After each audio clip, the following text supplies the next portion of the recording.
Spike, so you asked me a good question, and I'm going to come back here, and I want to give you a full answer. What happened was when I tried to save it on Facebook, for whatever reason, it could not save it this time. I went back and checked, and the whole message was gone that I had typed out here. I'm pretty much delivering the same message right now. The question you were asking me was, why do I put my daughter in private? As a teacher, which I know you are, and my own background with my dad in education, I'm very passionate about this, which is why I'm actually coming back here and want to create this video. So, first, I have to give a little bit of context of how my dad taught with school, or what he tried to implement over at Sprayberry. Over there, he tried to implement team teaching, where you would have two teachers in a classroom, and those kids that would need extra help could get extra help because you have two teachers, and those kids that were able to move fast and caught on very quickly were able to do so as well, and the teacher could give them more lessons. From my own background, I was in the gifted program. I'm considered to be a member of Mensa, and it's never done anything with them. But the reason I put that out there is I'm not just, some other conservative guy talking about education that really doesn't know how the system works. So to answer your questions, as far as where I come from, why private? First thing I'm going to say, none of it has anything to do with politics. There's elements that cross over, but none of it was politically driven. I actually looked in it with my son, who's now 22. I've got a daughter who's 9. And the first thing I'm going to use is kind of a sports metaphor, where you have kids that struggle early on, that they keep working the fundamentals, and they actually become better athletes. They become better sports involvement. I take that from martial arts. I take that from my own sports background.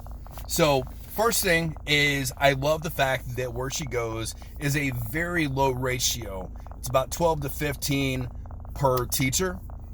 Public school, I know it's going to vary, but I believe it would be fair to say 32 kids per teacher. Second thing inside of that here, which is going to come back to being able to teach, which I completely respect, that many kids, there has to be a foundation of discipline, organization, where it's more the teacher teaches and the students learn. Where she goes, and it's not just that it's private, it's the Montessori method. I don't know how far you know of Montessori and their approach, but inside of Montessori, it's student-led, which is more Socratic. It's going to be more, here's what you need to learn. How do I, as a teacher, guide you to better understand this? Not all kids respond back. Some kids are visual learners. Some kids are auditory. Some people are kinesthetic. With my own background here, I was more kinesthetic. I was not a good student. I was more, hey, I'm bored. I want to go talk to someone. I want to get more physically involved. Keeping me in a desk for hours upon hours drove me crazy. And at the earliest convenience, I would be, if I saw kids up playing, hey, I'm getting up and I want to go do this.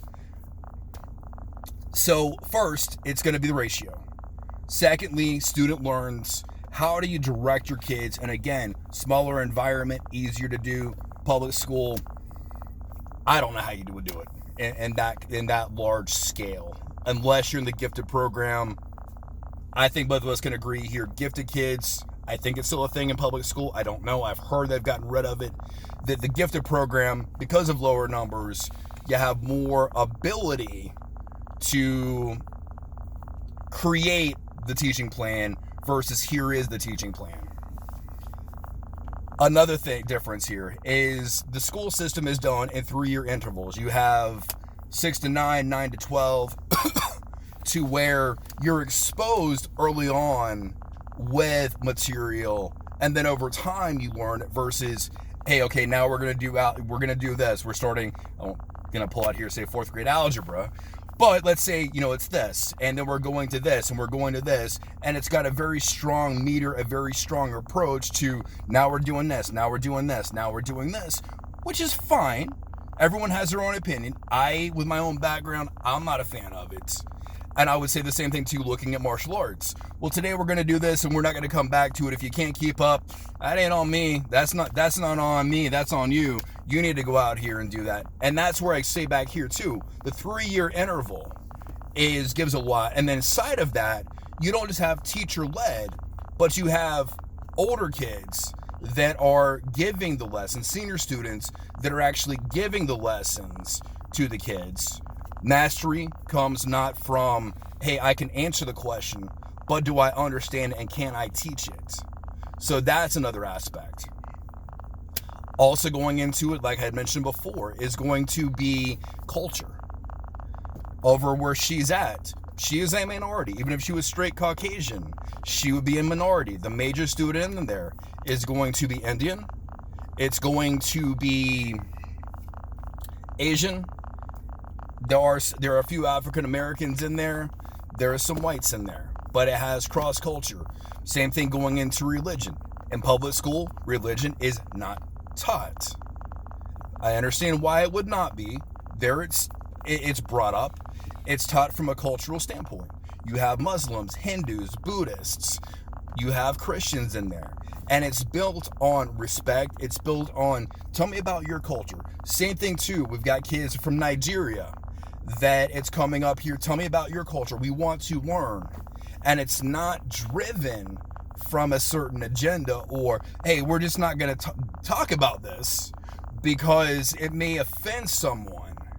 It's more, let's understand, recognize, and own our differences. If I look at someone, and this comes from me, I am not a racist by any stretch. If I see someone who's Indian or I see someone who's African American, my daughter's the first one to come out and say, why does race matter? To me, it doesn't.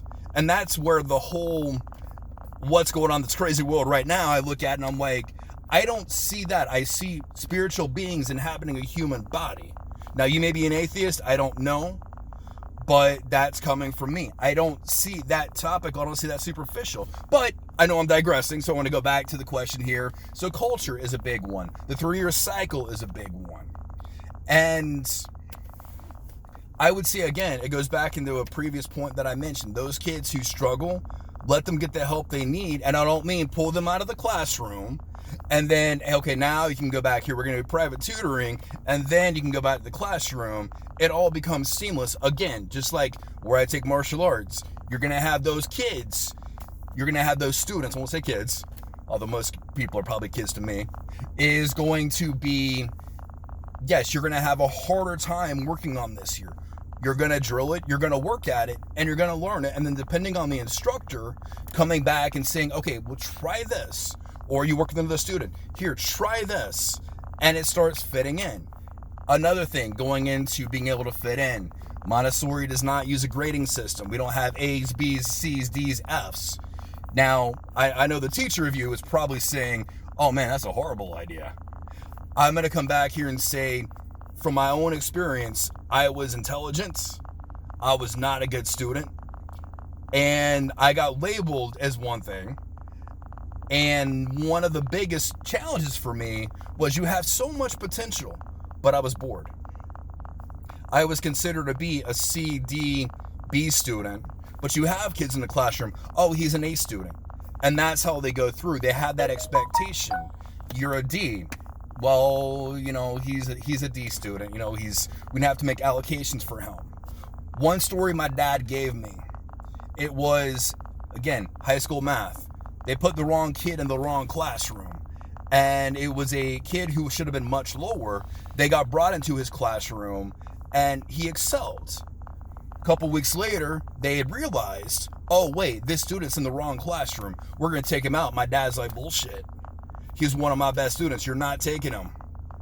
They came back and said, no, he belongs in this class. My dad's like, I will quit right now on this spot if you take this guy out of my classroom. My dad was kind of like the Robin Williams character in Good Will Hunting. And that is how my dad taught. My dad fought for his kids. So my point is, there's a lot of reasons why I like the Montessori method. I wish to God, especially when it comes to finances, I wish to God that public schools could be more this way. But by sheer numbers, it's going to be, at best, we're doing what we can with what we have. But, like I said, education is a very, very big motivator for me, especially having 2 kids. Another one that I would go into, and I mentioned this the other day in another thread, is military school.